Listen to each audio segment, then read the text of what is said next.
Na aula de hoje, nós vamos estudar um sistema de partículas.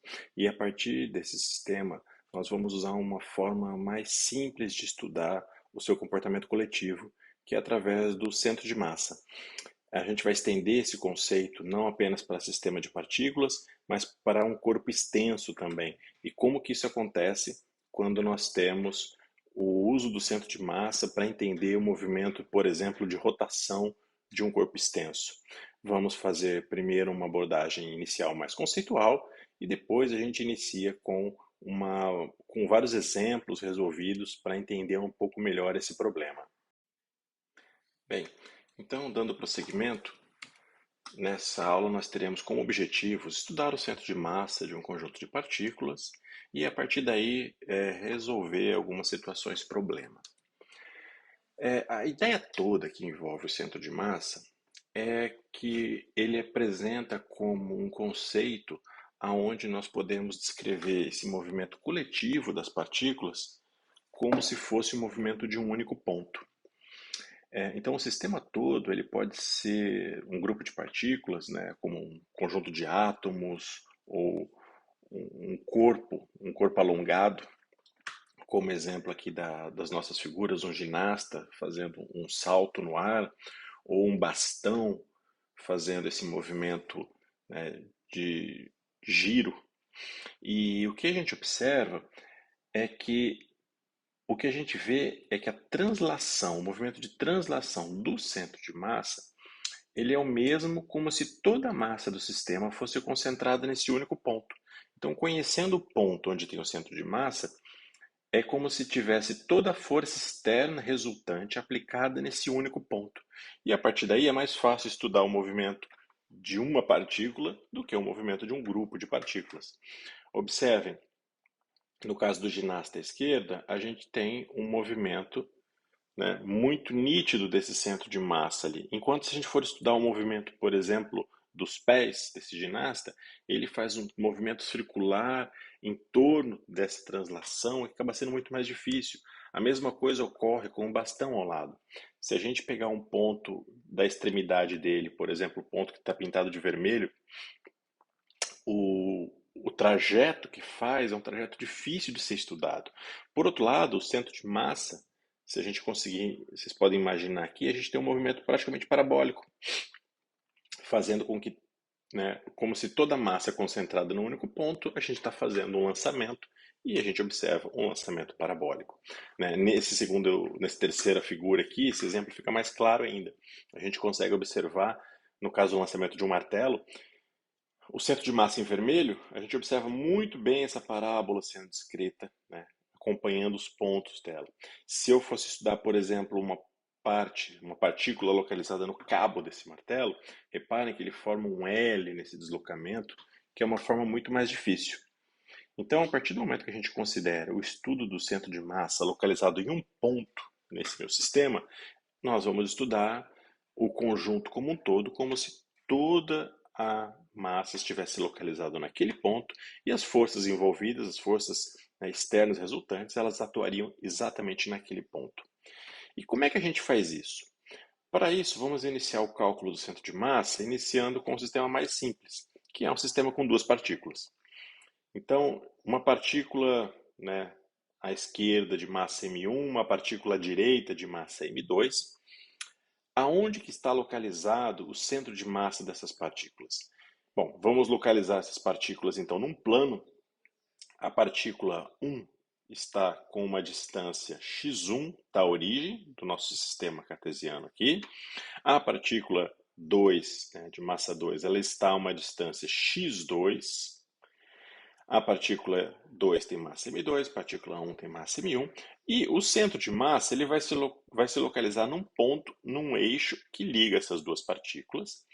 Ele está mais próximo da partícula 2, justamente porque a partícula 2 tem uma massa maior, como a gente consegue visualizar aqui nessa figura, né? E eles, né, a gente representa ele como x do centro de massa, a posição do centro de massa. E para calcular essa posição do centro de massa, nesse caso aqui, né, ambos estão, tanto as duas partículas estão na posição 0 para y, então só vai ter coordenada x nesse caso, é como se fosse uma média ponderada para calcular o valor onde ela está. Então, nós vamos calcular o x do centro de massa calculando como esse produto da massa 1 vezes a posição dela, vezes a distância na qual ela está da origem, mais a massa 2 vezes a distância na qual ela está da origem, dividido pela soma das massas. Isso vai dar para a gente a posição do centro de massa de duas partículas. Quando a gente pensa agora num conjunto com várias partículas, a gente vai estender esse conceito.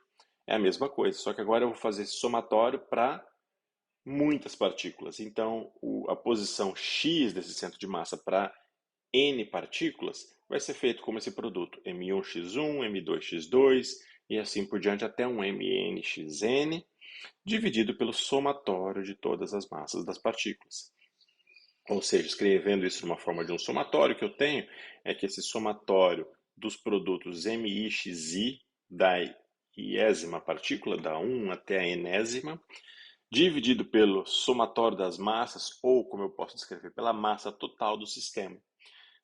Então, se a gente tirar a massa total do sistema aqui desse somatório, ele vai ficar então como 1 sobre uma massa total com o somatório dos produtos das massas pelas posições de cada uma das partículas. E, naturalmente, a gente, se tiver um sistema de partículas, né, com mais do que duas, eu não posso traçar apenas uma reta que vai mostrar aonde que esse centro de massa está. Eu teria que localizar esse centro de massa agora, num espaço em coordenadas espaciais, posições x. Nós encontramos, agora teremos que encontrar a posição y e a posição z do centro de massa. A mesma coisa. Eu vou ter um somatório, né, multiplicado por 1 sobre a massa total do sistema. Esse somatório, então, vai ser a massa de cada uma das partículas vezes a posição em y dessa partícula. E, por fim, a mesma coisa para encontrar o z do centro de massa, posição no eixo z, 1 sobre m, somatório agora do produto de cada uma das massas por suas posições no eixo z. Com isso, eu consigo encontrar as posições x, y e z de um sistema de partículas parcialmente distribuídos.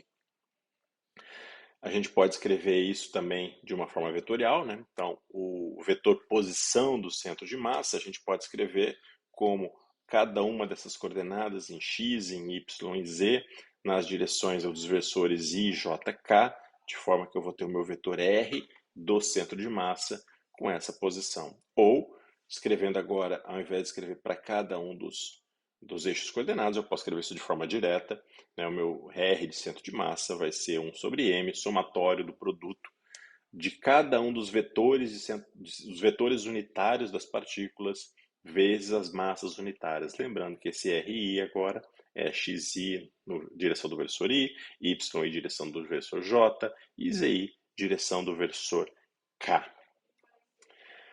A mesma ideia pode ser aplicada agora para um corpo extenso. Se a gente imaginar um corpo como aquele martelo, como aquele bastão que estava se deslocando ali, esse corpo extenso, ele pode ser representado também por um centro de massa, aonde eu vou representar como se toda a massa do corpo estivesse naquela posição. A ideia é exatamente a mesma coisa, só que ao invés de eu considerar cada partícula individual, eu vou considerar agora o quê?